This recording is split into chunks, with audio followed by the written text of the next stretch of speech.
Hello everybody, Cody McIntyre here from Boss Poses 3D, and today I'm going to be showing you very easily how to create lip sync in 2D animation within Blender. So, I've actually looked at a bunch of tutorials last night, and I found they were useful for getting me started, but they didn't exactly solve the problems that I was having. So I had to pretty much just stay up all night and figure that out on my own, so I'm here today to be sharing that information with you. So let's get started. So the first thing you're obviously going to need is Blender, and the second thing you're going to need is an add-on called Rhubarb, or something like that. I believe it's called Rhubarb Animation. I'll tell you who it's by here for a second. Yes, it is Rhubarb Lipsync. Okay, so you're going to download that from the GitHub or the Blender Market as well, and it is completely free. You're going to install that as you would any other add-on, and from there, after you've installed that add-on and prefences add-ons install, and then yeah, we're good to go. Make sure that's check marked, and you do have it over here on the side panel. We're not going to worry about that just yet. So what we're actually going to do is jump back into where our drawing is, and you should look at everything like this. The first thing we're going to actually do is change the pencil. So we're going to browse the pencil, and we're going to do F ink pen. Sorry for my complications there. Okay, so we're actually just going to start with the mouth first, just to get this going really fast, because some people are probably just here to figure out the mouth, and I was getting really tired of watching people draw arms and shit, just trying to find the goddamn mouth. So we're going to do the goddamn mouth, okay? So we're going to do this very easily. I'm going to attach a certain image that's going to help you quite a lot into the description of the video. So the first thing you want to do is get out of draw mode, go into object mode, and then you want to go to add. We're going to go to add image and a reference image, okay? And we're just going to be doing this temporarily, and I'm going to bring this in. And basically what this is the frames that we have to create. And this is very simple. All the other videos made it seem very complicated, but this is super, super damn simple. These are all the mouths that we need to recreate, just pretty much like this. You can recreate your own, right? But we're going to click that, and we're just going to scale it down and put it in the top corner just as a reference for now. And just make sure you click on the background again to get out of that, because when we go back into draw mode, we don't want to be drawing on that layer. We want to be drawing just, on this draw layer. Okay, so now that we have the mouths here, and the mouths are going to be sunk to this. So if I open up my end panel, just for example, and I go to Rhubarb, you'll notice that we have vowels. So your mouth makes certain shapes when you're talking and stuff like that. And sometimes you can actually kind of memorize this if you have a word you can combine to that. So I say meowful, because that is the F vowel, and then L, and then stops. I don't know. That's just how I remember it. Meowful, 9-frame meowful. So if anybody's wondering, that's what it is. Meowful. Like a cat, but with a FL at the end of it. Maybe an E, but clearly that's not an E. But anyway, let's get back into the drawing here. So we're going to click on the background. We're going to object mode. And if you notice that we don't have anything in here, we don't have any way back into that pencil. And that is perfectly fine. What we're going to do is go to object, add. And then we're going to come down. We're going to add a grease pencil. And we're going to add a blank grease pencil. Now, what we can do is go into here and go into draw mode. Now we're back to where we started, because that was taken over by that layer. So we're just going to go ahead and jump forward with that. Okay, so now we can start recreating these mouths. They don't have to look like that, but they have to follow that definition, right? So I'm not very good at 2D animation. I do have a drawing tablet that I'm not using, so I'm just going to be doing this with the mouse. So the first thing I'm going to do is go into stroke and just make sure I stabilize that. And I don't want it to be too far, so something like that. And I always put my radius on something like, I don't know, 80. I'll just do 77. I just jump it up. I'm not very specific. But anyway, so we're going to start with the frame one there. And this works best, so I'm going to mention this right away. So just in case people are just looking for the info, we can actually automatically get this to detect really well without having to change those vowels and stuff. So if I press N again, you'll notice that there's numbers beside them. These correspond to the frame that we have to create. So we're going to create 9 of these. So this is 9 in total. And each of those shapes represents this, and then they all start at A. So A, and then so forth, B, C, D, E, F. So if we recreate these starting from frame 1 and all the way up, it'll just automatically get that going. But anyway, so let's just draw a simple mouth that looks like that. So just a stationary mouth. Something like that looks pretty good. Okay, and this is very simple. So this is where I was always getting confused. All you have to do is press right on your key. So this goes over into frame 2. And you're probably wondering, like, oh, do I have to delete this at all? No, you don't. So all you have to actually do is just start drawing again, and it's going to onion skin it. So an onion skin just shows you the previous frame that you've drawn before. So now we have to do something that's a little bit more open. So I'm just going to redraw this. And if I let go, I'll show you that this little ghost thing right here is that onion skin. So that helps for like lining things back up. So, and if we keep drawing, we don't have to draw it all in one swish. It just has to be on the same frame. So anything on that frame will become the mouth. And I always find it best to make sure you just do the mouth first instead of the body, because if you draw it all together, and then you go to sync the mouse with the audio clip that we have to import, by the way. So yes, get a wave format of just like voice dialogue. It has to be a wave. It will not work with MP3. It'll give you a decoder error, in case you wonder. It took me forever to figure it out, but of course, it's wave. But anyway, so we're on frame 2 now. Now I'm going to continue this, so it has to be up a little bit. So it's not going to look good, okay? So that's the whole thing. I'm just going to get this going just so you guys have the info in your noodles. So we're just going to go like that, and we're going to go over to frame 3. It's a little bit more open. And if that looks like absolute garbage like my drawings are, you can just press Control-Z to back it. Right? And we'll be like that. And then we're going to press over again. And then we want a really big one.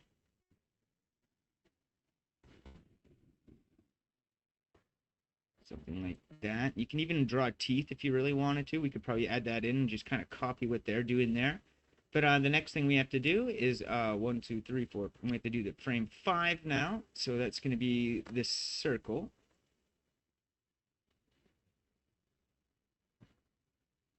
Like so. And then a smaller circle. And then the F. I think that's what that's supposed to be. I don't know how to make an F in 2D. I find it very difficult, so I'm just going to do something like that, maybe.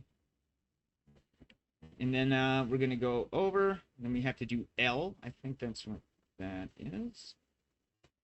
We don't have a tongue, right? So that's going to show the shape of the bell, and we can actually change it. So if we only wanted to have 2, like South Park, and I have like 4 different mouths, we could just do that and set each vowel just to rotate through them really fast, but it doesn't always look that great, so we're just going to do it this way. Okay, so we got that 8, and then next we're going to do the rest. So we can just come back as that. I don't like that. That'll do.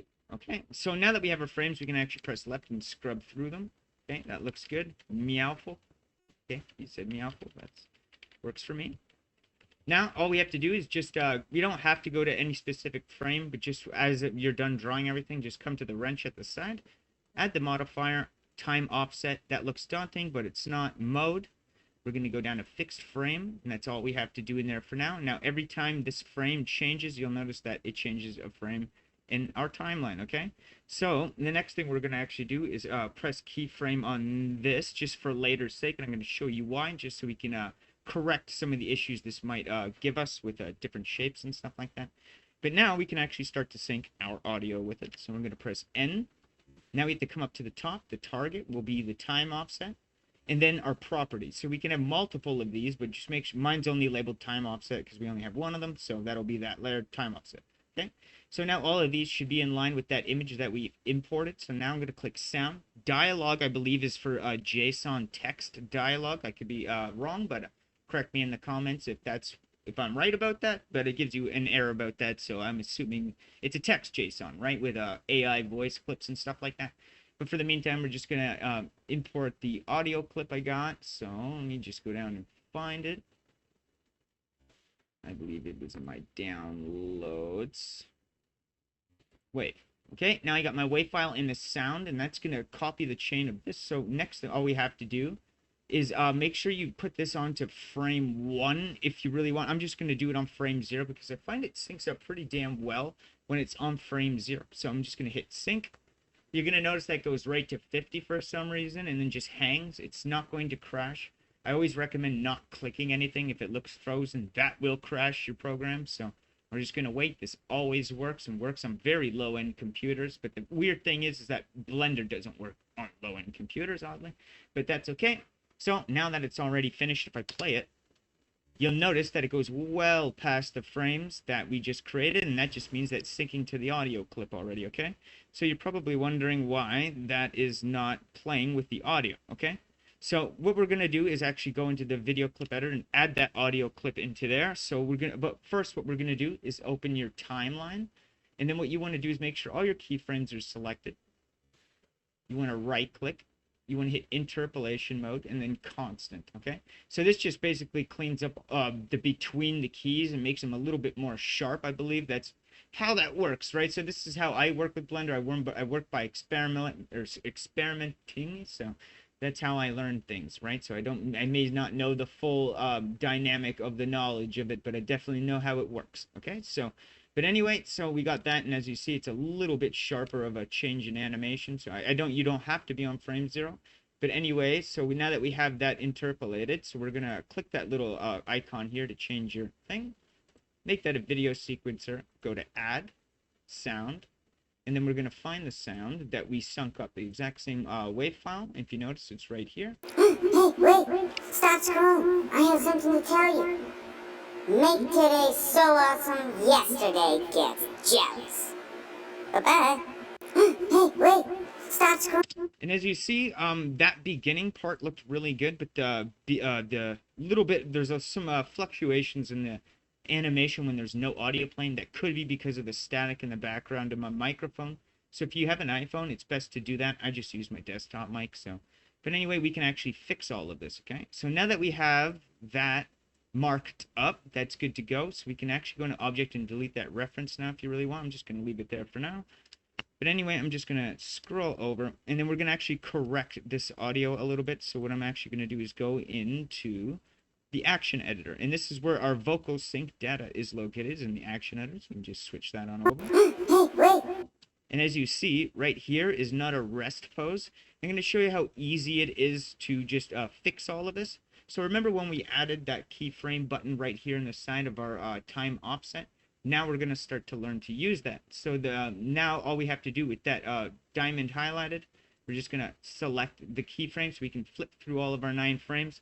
And it's automatically going to add that in here. So now if you see when he's done talking, it goes into its rest pose like we want. Right there, it needs to be a rest pose at all. Right there. I have something to tell you. We need to go back to that O. Tell you. We can actually highlight any of these keyframes that it created for us, and then we can actually go down and change it.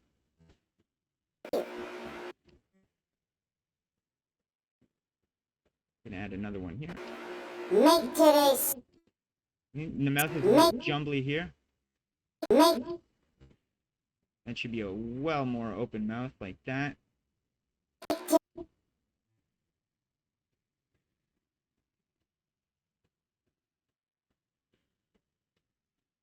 I'm gonna add back into a 1. Whoop, not 0, 1. And as you see, that was an F. There's no F in that. I'm pretty sure what also the dialogue thing is so you can sync the text dialogue to what you're saying. I know a program called Papagoyo is like that as well. You can add text to better correct your dialogue. So that would be like the A sound.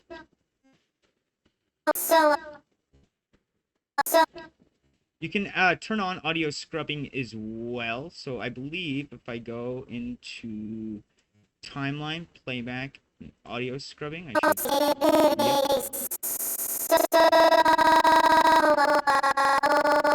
And right there we need an O. And that's an A. So now you can hear the vowels as we're playing it. So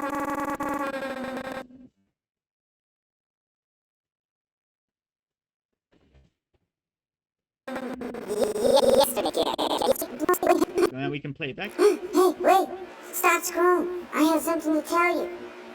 Make today so awesome, yesterday gets jealous. And right there we have another F.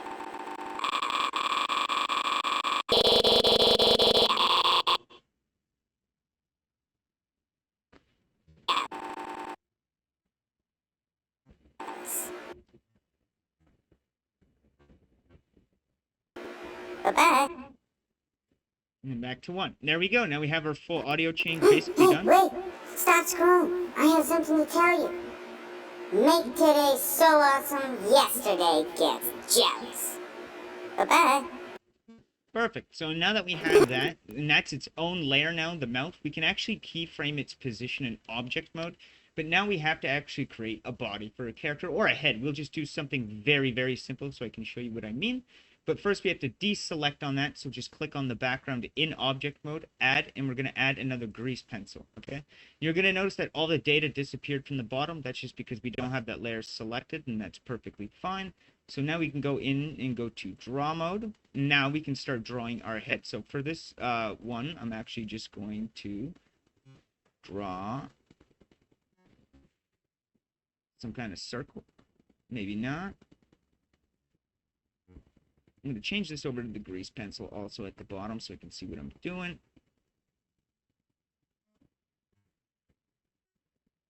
Something like that, I guess. Maybe a little bigger, right? We'll just do that for tutorial's sake. It's a little big. That way the eyes fit. So we'll just do something like that and press enter. Okay, now we can make another layer on that separate grease pencil that we did. So I'm actually just going to do the eyes. Just do them separate like that. One layer. That way we can just edit it later if we really want to. And if you click, we have a little bit of an animation. But now we can give it some more like flexes and stuff, right? So I'm actually just going to click the first layer where we drew the head. I'm going to go into my pen. I'm going to give him a little nose. I don't know, just to give him a little bit. But anyway, so I'm going to go back into object mode. This is very important. I'm going to deselect everything by clicking on the background again. Now we're going to go into edit mode. And you notice that these lines appear within your stroke. I'm going to highlight that line. I'm going to hit P, selected points. Okay, now that's a different object than everything else. The next thing we're going to do is make sure, another thing I have to note is if you click around the radius, you'll notice that it highlights it, so be careful what you click on. But if you click on one thing, press shift, say click the nose, click the eyes, and then press P, active points, that'll become one group of objects, and I can move that around as I feel free. So we don't have to do anything with the mouth yet because that's already a separate object. So I'm going to go back into object mode, and if you notice, if I select this, we have that as a separate layer from our head and our mouth, and that's pretty much what we want to do to be able to animate position. Now we're pretty much ready for that. So what I'm actually going to do is just flip this over into the timeline, although I already have one down there. I'm actually going to click everything.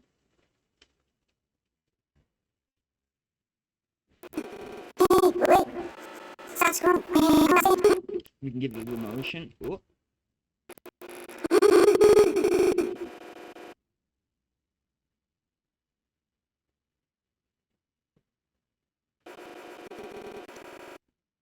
You can just push it up. Actually, what I'm going to do is go back. I think I accidentally added a keyframe there in the beginning. But yeah, I'm going to click the head, click the eyes, right that, and then I'm going to bring it up. And what you want to do is not hit I and add the keyframe this way. That will actually delete it when it goes after that certain point. There's a trick to get through that. So just press G and then click anywhere and you'll have that keyframe. Because I want his head to come up like that, like raising.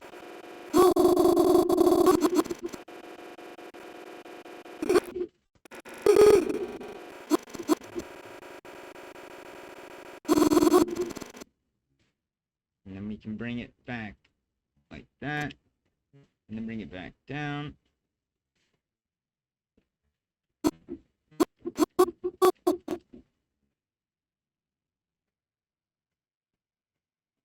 So now we're going to go over the difference between the individual frames and the keyframes. So if I wanted to keyframe certain of my drawings, we could do that as well. So if I wanted the head to like float away from the mouth or something like that, I could just move the timeline up with the auto keyframe on and then he'll float around like that, right?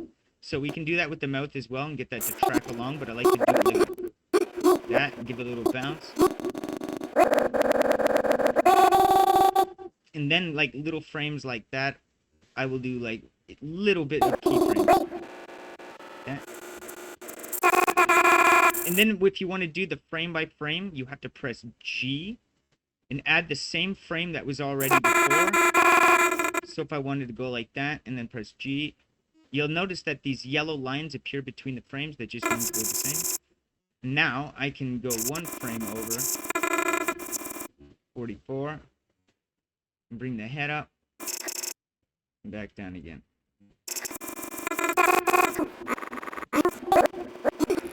Hey, wait! Stop scrolling. I have something to tell you. We could do that. Now, what we can also do is when we're in object mode, we can just click the mouth. And now we can move the mouth around. So we can move the mouth with the head. So in this instance, I just want to press G and then click. And then... So before he does that motion right there, I'm going to press G and click again. And right after, we can actually push that over to align it up.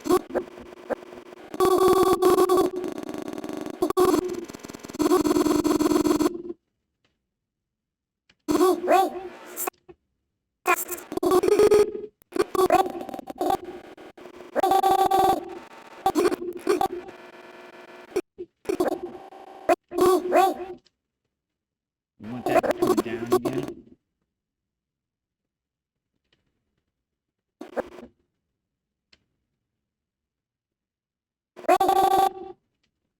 We can keyframe the mouth.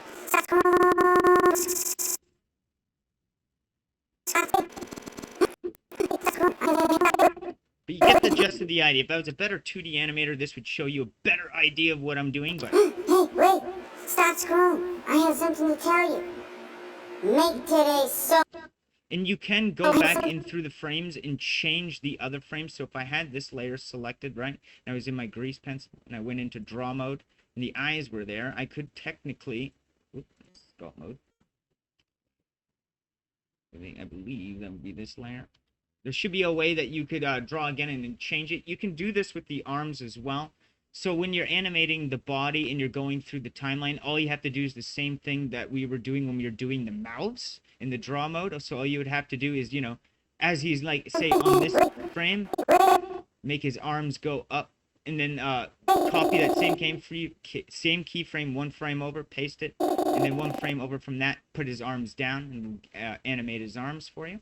But that's pretty much how you do the lip syncing in Blender. It's actually super, super simple once you get the hang of it. Probably about a 5-minute job. So if you liked today's video, please do like and subscribe. This is Cody McIntyre. Thank you all and have yourselves a good day.